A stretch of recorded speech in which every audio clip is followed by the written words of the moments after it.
What is it like to grow up here? I mean, it's rough coming up as a kid because of all the drugs in the street. All this negativity around our neighborhood, the drugs, the fights. High dropout rates, functional literacy. Kids can't read the daily news, which is written at the 8th grade level. You combine that with economic poverty, and it's just not a good mix. At least 60% of the neighborhood would be determined to be in poverty. The schools in this area reflect that as well. We knew that the public schools in our city were failing our children, period. That's not an exaggeration, it's a fact. We want to create a new culture, an educational culture, an institutional culture. We started looking at doing a charter school because high school was the greatest need. High school is where we were going to go, and that's when we created Esperanza. We met with a lot of consultants, and every consultant we met with told us, no, no, no. Well, nobody in their right mind should want to start with a high school. You're starting something from scratch, and then you're making the problem harder still by pouring more kids in each year for 3-4 years in a row. During that period of time, you would be happy if achievement didn't go down, quite frankly, and it didn't. What we're seeing as we're looking, in the data is that Esperanza's achievement levels are higher. Their retention and promotion rates are higher. Their graduation rates are higher.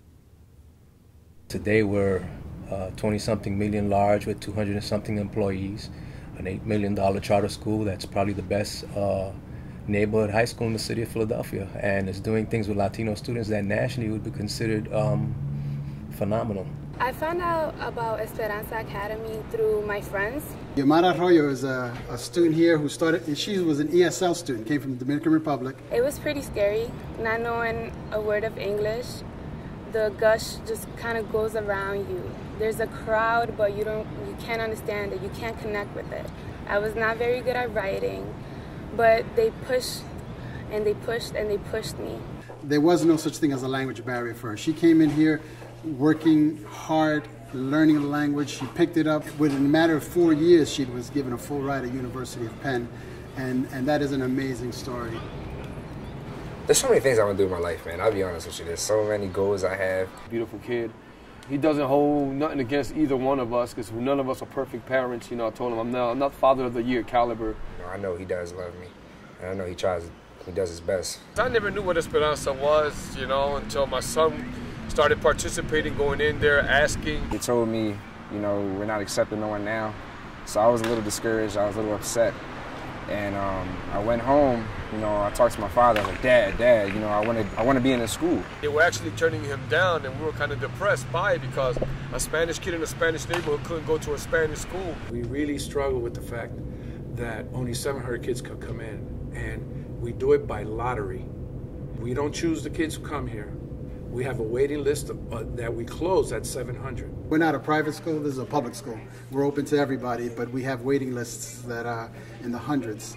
And the reason why is, again, because this is a place where we teach our kids, we are committed to our kids, and the parents understand and appreciate that. And they too become partners that make it for a successful educational environment.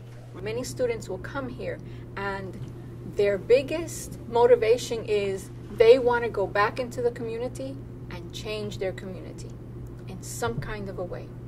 So when they leave, this is on their mind. So you have a student who started an ambulance service because ambulances just weren't coming through here fast enough. Esperanza College has been huge, a huge blessing to this neighborhood, to me in my life. Talk about what an education has meant to you. Oh, it's been phenomenal. I mean, it opened so many doors and opened my mind to so many different things. It just makes me look at life and the world a whole nother way now. I'm currently working on my master's degree and just keep going from there. I opened up my own business. I'm opening another own business. I studied here at Norris Square Senior Center as a secretary. I got my associate's degree. Now I have my bachelor's degree and I run this place. A lady in the front desk, and her name is Otter. She called me, she said, Julian, you got accepted. All I remember is just, started screaming with cheer and excitement. And then I was like, oh man, school starts in 4 days. I gotta get my uniforms. what education does is to bring life, is to create paths for persons to be able to go toward those places of meaning, those places where they become, where they're empowered, where they discover the fullness of who they are. And that's what spirituality is having the fullness of life and of who you are. I'm grateful for everyone at Esperanza for what they had done, because personally, me, myself, I don't think I could have made them go that far. I always try to tell them about the negativity in the world. What's out there? What's out there? What's out there to get you? What's out there to hurt you? And I guess Esperanza is showing him the other side of the world. Je m'appelle Jomara Rojo. Je suis un étudiant à l'Université de Pennsylvanie. Mon concentration, c'est la sociologie, avec une spéciale concentration en les études globales et internationales. And I'm also a minor in French.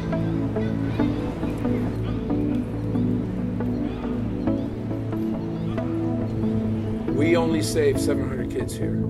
That's our enrollment, 700 students. And still thousands of kids are lost in our community. So we struggle. The work never gets done. It's always uphill, but there are in fact challenges that await us that we don't even know yet.